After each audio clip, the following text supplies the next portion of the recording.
Welcome back to One's journey of unwinding the mind and, of course, your daily microdose. Make sure to like, subscribe, and turn on notifications so you don't miss out at all on your daily microdose. Now, tune in to the latest episode of One's journey. The last video was awesome, all about the ego, what is the ego, and how do we identify thoughts from it. And this is Holy Spirit, highest self, who or what is that? So I covered a little in the last video, but also in this video, we'll touch a little bit on the ego because in reality, though we're seeking oneness, we use the concept of duality here as walking sticks that we don't place weight on, but we know in reality to be able to decipher the difference. We see the duality between ego, Holy Spirit, highest self. So what is it?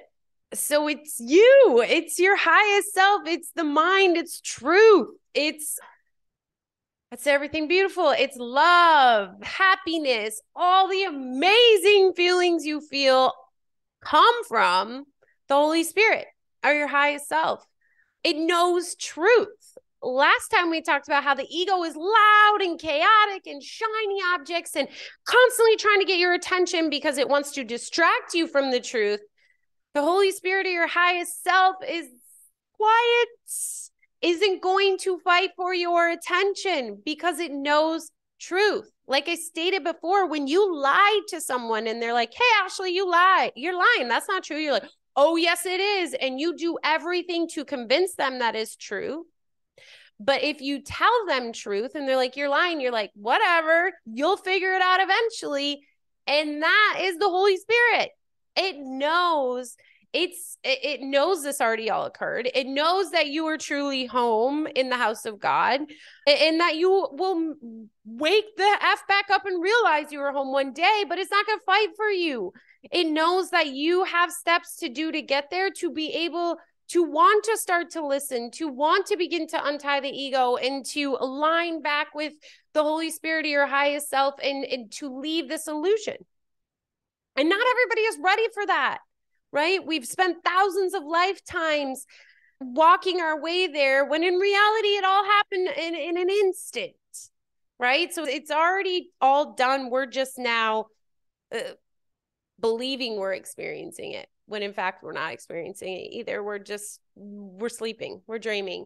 So this is what I see the Holy Spirit as the voice sent from God to get you home, right? I painted this picture and I'll post it in the notes of this or after, but it's my analogy of what this is. So it's like we're laying in bed sleeping and our dad or God is at the door and has no clue we're dreaming a nightmare like this and is singing us a song to try to slowly wake us up. But it's a really quiet, beautiful song.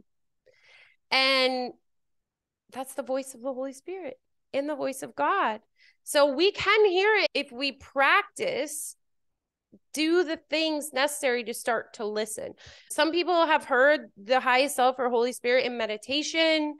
Many people believe they're hearing their highest self when in fact it's the ego. Because again, the ego understands this illusion and understands how you can get home. So it will, again, do anything to keep you here, including making you believe that this is coming from a place of my highest self. But when you are coming from the Holy Spirit or highest self, it's true love. It knows that you have nothing if you're unable to give anything. What is yours is what is not. What is yours is not yours.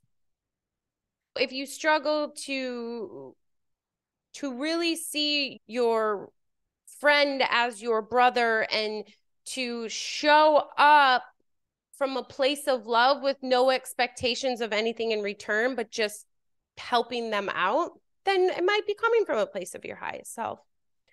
It will not help it. So it's interesting because the Holy Spirit along your journeys holds on to things that you are not consciously ready to receive. So say I'm at the place I am and I'm actively interacting with a brother and I'm forgiving him at a level that he's not quite ready to understand, the Holy Spirit will hold on to that for when he is ready to understand that. But the Holy Spirit will not begin to heal your mind or help you heal your mind unless you ask and you allow. So it's not just going to come in and fix you and you no longer hear the ego and you're all in the Holy Spirit or your highest self. It takes active steps on your part to choose to hear the Holy Spirit, because it's not fighting for you. It is much quieter. The ego is very loud and is usually your first response to most anything, until you have consciously chose the Holy Spirit over and over again. Eventually the ego will get quieter, and I've actually heard that eventually the ego will go along with the Holy Spirit. I don't know, I haven't fully experienced that myself, but to know if you are coming from a place of the Holy Spirit or your highest self are you coming from a place of pure love and intention? And a lot of times working with my clients, I'll be like, what is your intention behind this? And their immediate intention is, it's just their first thought. And then when we go deeper and unpacking even that intention to the intention behind that intention and so on and so forth, a lot of times it's coming from a place of fear. But again, the ego's belief system is so great at masking things that you tend to believe it's coming from a place of love. But that's where intention and awareness and actually getting curious frequently is going to be worth its weight in gold, right? Which gold is illusions, just doesn't really mean anything, but whatever. So it's love, happiness, peace, true freedom lies within the Holy Spirit. And when you start to come from that place, you're able to, things just start aligning, miracles start occurring. And so when I say miracle, I'm not talking about like miracles in the aspect of you lived and it's a miracle, right? I've experienced that is a miracle. But remember, there is no hierarchy of miracles either. So no miracle is more important than a different miracle. But in fact, miracles are when you are coming from a place of the Holy Spirit or your highest self and making decisions and actions and reactions. And in the moment, you may not be like, oh, this was a miracle. But you can look back later in life and see how these decisions began to shift your life. And you could say that was a miraculous time in my life. So you must quiet the mind to hear the Holy Spirit, to hear your highest self. There is a song or a rhythm or whatever that it plays within there that I've been able to hear, and maybe you will, I don't know. But essentially, the Holy Spirit is truly coming from that unconditional place of love. And it's your highest self. It's you back home, right? It's you before the ego built the wall in the mind for you to forget. Do you ever feel inspired or use that word and you're like, oh, I was inspired last night? Well, in fact, inspired, that word is derived from in spirit. So you are really accessing the Holy Spirit, and that's how the Holy Spirit shows up in life. It will speak to you through other people. It will speak to you through inspired thoughts, inspired action, different ways like that. It's not like they're in your head, you hear the Holy Spirit talking to you. Maybe some people do, I don't. But in fact, it's through others, things, people, places that the Holy Spirit is able to speak to you. So has there ever been a time in your life where someone says, hey, we should do this, and you're like, what? But you go ahead and do it anyway, and something amazing turns out? Most likely the Holy Spirit was speaking to you through them. Right? Because in fact, there's one mind here, and there's one Holy Spirit, one high self, one ego.